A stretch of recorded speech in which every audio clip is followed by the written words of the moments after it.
Assalamualaikum warahmatullahi wabarakatuh. Alhamdulillahi rabbil alamin, wal aqibatu lil muttaqin, wala udwana illa 'alal zalimin.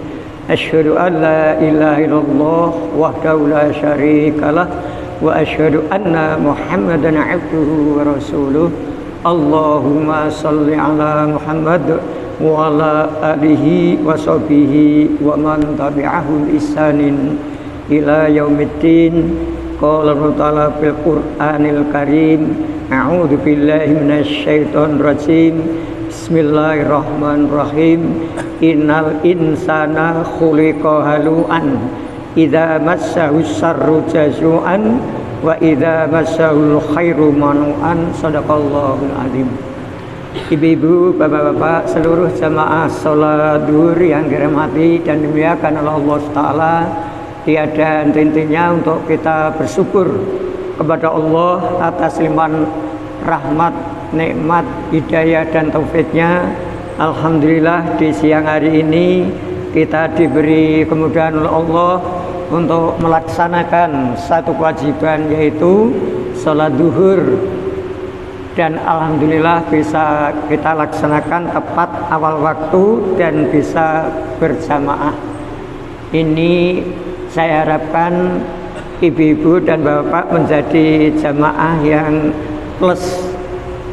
Artinya kita mengikuti sholat jamaah ala Rasulullah, ikuti tata cara sholat yang dicontohkan oleh Rasulullah SAW, yaitu sholat tepat awal waktu dan bisa melaksanakan secara berjamaah.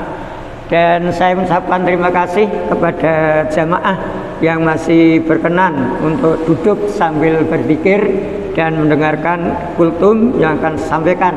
Mudah-mudahan akan membawa manfaat khususnya pada diri saya dan insya Allah juga kepada bapak-bapak dan ibu-ibu semuanya. Materi yang akan saya sampaikan kultum pada siang hari ini adalah tadi sudah saya sampaikan firman Allah, Quran surat Al-Ma'arij, Quran surat 70 ayat 19 sampai 21, yaitu tentang watak manusia itu suka mengeluh.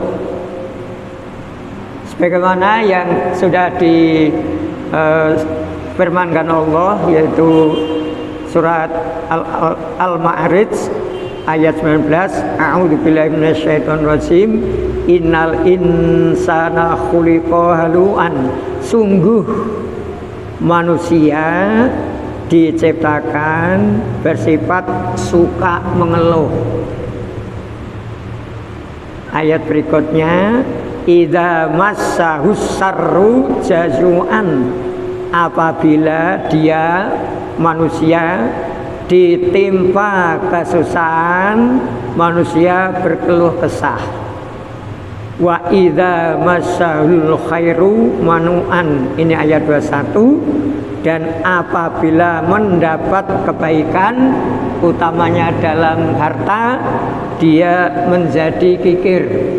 Inilah sifat manusia yang telah ditetapkan atau ditakdirkan oleh Allah. Jadi manusia itu memiliki watak dasar yang amat rendah, yaitu 3 tadi. Akan tetapi Allah memberikan solusi atau menawarkan beberapa amalan yang orang tersebut apabila melaksanakannya, dia tidak akan termasuk yang dikatakan keluh kesah dan kikir. Karena dalam Quran surat 70, surat Al-Ma'arij ayat 23 sampai 35, dan salah satu diantaranya ada surat yang lain, yaitu surat 23, surat Al-Mu'minun ayat 2. Di antara beberapa amalan yang seseorang itu tidak menjadi keluh kesah, tidak mudah mengeluh ketika Allah memberikan kesusahan, yaitu musibah apapun bentuknya, itu dalam ayat 22 Allah berfirman illal musallin, yaitu kecuali orang-orang yang melaksanakan sholat. Berikutnya alladzina hum ala sholatihim daimun, mereka tetap melaksanakan sholatnya. Kemudian di surat 23 surat Al-Mu'minun ayat 2 alladzina hum fi sholatihim khashi'un, orang yang khusyuk sholatnya.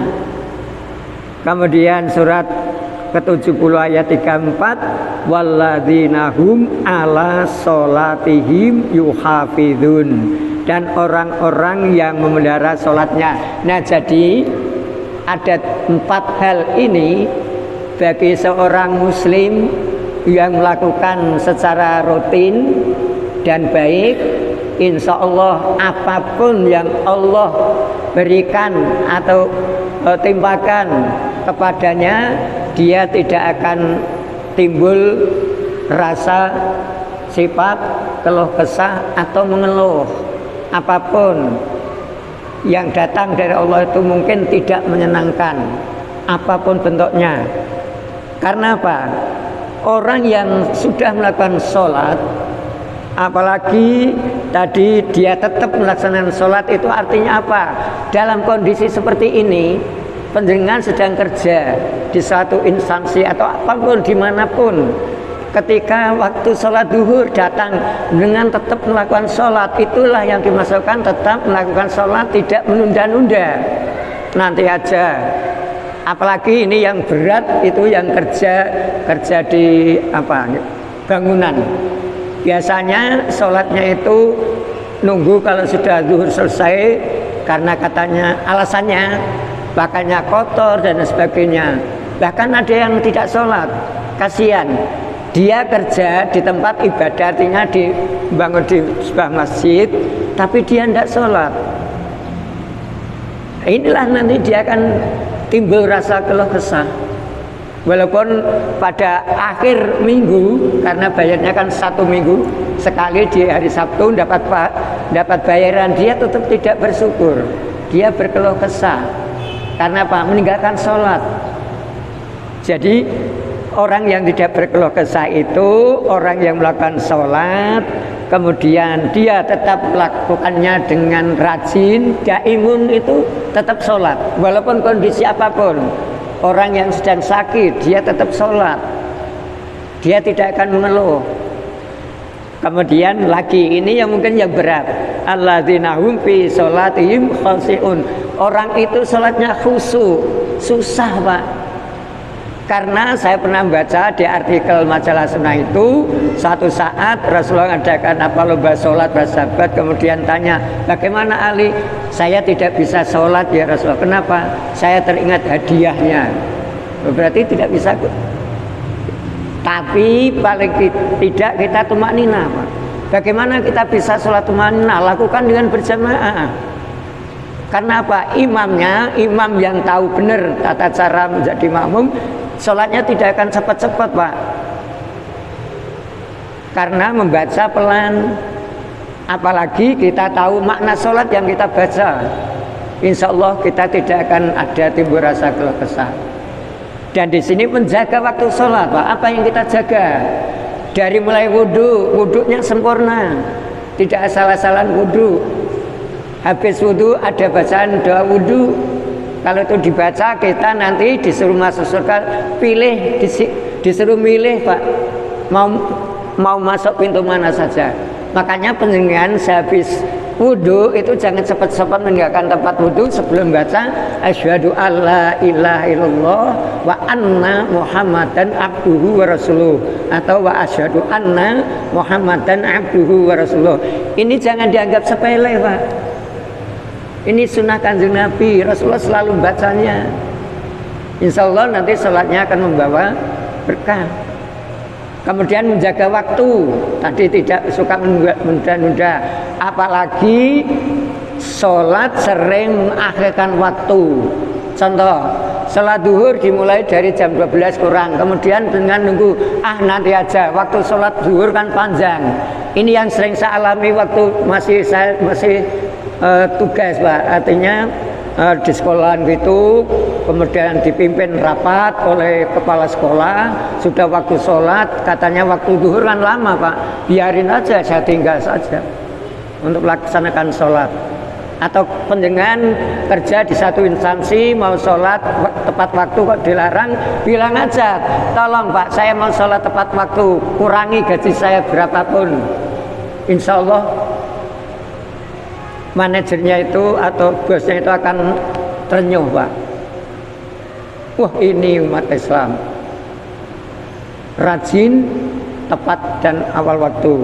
Nah ini, jadi ada 4 ini, minimal 4 ini, karena nanti ada yang lain, Pak, selain sholat nih. Jadi orang yang tetap sholat, kemudian apapun keadaannya kita tetap melakukannya, kemudian kita melaksanakan dengan paling tidak tumak ninat, syukur bisa khusyuk. Sulit, Pak, kita tapi tetap kita berusaha.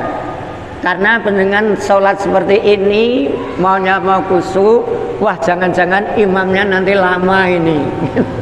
Karena apa? Teringat pekerjaan, ditunggu, gitu. Nah ini, tapi kita tetap berusaha.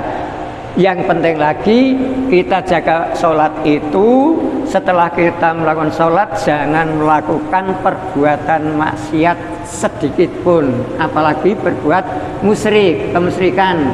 Karena bedanya orang yang Islam itu ada pada sholat. Jadi kalau dia orang Islam tidak sholat, berarti ditanyakan tentang keislamannya.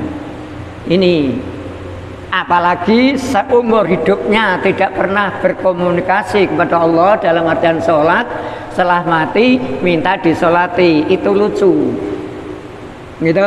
Bukan karena lucu, memang kalau kembali pada Islam, hadis Nabi, orang yang sudah tidak sholat itu apalagi bunuh diri, Pak. Orang yang bunuh diri itu sebenarnya tidak boleh disolati. Termasuk orang yang punya hutang sampai mati. Itu Rasulullah pernah tidak menyolati. Ketika sahabat menyampaikan berita duka, Rasulullah pun tanya, punya hutang atau tidak? Dia punya, Pak. Kamu saja yang nyolati. Akan saya lunasi ya Rasulullah, silakan lunasi. Setelah itu baru Rasulullah mau menyolatinya. Nah jadi ini, walaupun Allah itu menetapkan sifat manusia itu suka berkeluh kesah, suka mengeluh ketika mendapat kesan, dan kikir ketika Allah memberi kenikmatan, tapi solusinya tadi sholat, rajin sholat, sholatnya baik, tidak tergesa-gesa. Jangan sampai ada salah satu hadis yang mensinyalir bahwa orang itu menjadi pencuri sholat. Siapa dia? Sholatnya rukuk dan sujudnya seperti burung matuk makanan. Jangan sampai, itulah pencuri paling jahat. Jangan sampai, walaupun sholat sendirian. Karena satu hal, sholatnya apik banget, tidak belum sempurna langsung sujud, belum sempurna langsung, Masya Allah. Nah ini yang dapat saya sampaikan. Yang terakhir ini Bapak Ibu, ini ada satu hadis yang diriwayatkan oleh Al-Baihaqi. Barang siapa dengan sholatnya itu tidak bisa mencegah perbuatan yang keji dan mungkar, maka sholatnya tidak mendapat apa-apa dari Allah kecuali kebencian dan jauh dari Allah. Hati-hati. Jadi orangnya muslim, sholatnya rajin, pejabat, tetapi masih maksiat, itu sholatnya tidak akan bisa dekat dengan Allah. Allah benci. Nah makanya hati-hati. Jadi sholat itulah yang menjadi kunci utama kebahagiaan hidup manusia, baik di dunia ini maupun di akhirat nanti. Maka monggo silakan selalu sholat berjamaah ini bapak-bapak di masjid yang ada di sekitar panjenengan. Kalau panjenengan datang ke sini lebih jauh, pahalanya juga lebih banyak lagi. apalagi kerso untuk mendengarkan kultum yang disampaikan oleh pembawa materi, entah itu baik atau tidak, insya Allah bermanfaat. Demikian kurang lebihnya saya maaf. Akhir kata, nasrun minallah wa fathun qarib. Assalamualaikum warahmatullahi wabarakatuh.